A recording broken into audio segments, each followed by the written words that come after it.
Hello everyone, welcome back to the channel. So today I'm going to tell you how to update Vivo Y19 phone. If you are using Vivo Y19 and now you want to update your phone, so let's see how can you do this. You just have to open your phone settings here, and here you just have to look for system update option in your phone. So just look for it, and here's that, just tap on it.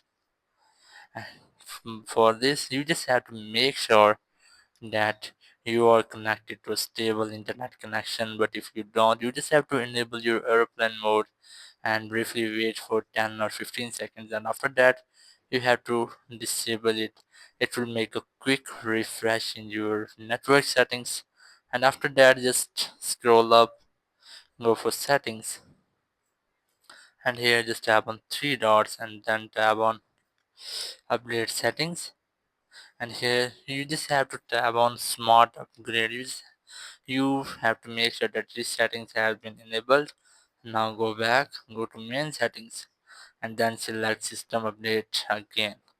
It will check if your phone has any update. Here you can see my phone has already the latest version, but if you will get any update here, you just have to tap on download and install. So after that your phone system will be up to date. So that's how you can easily update your Vivo Y19 phone. Thank you very much for watching the video. Until the next video, bye bye.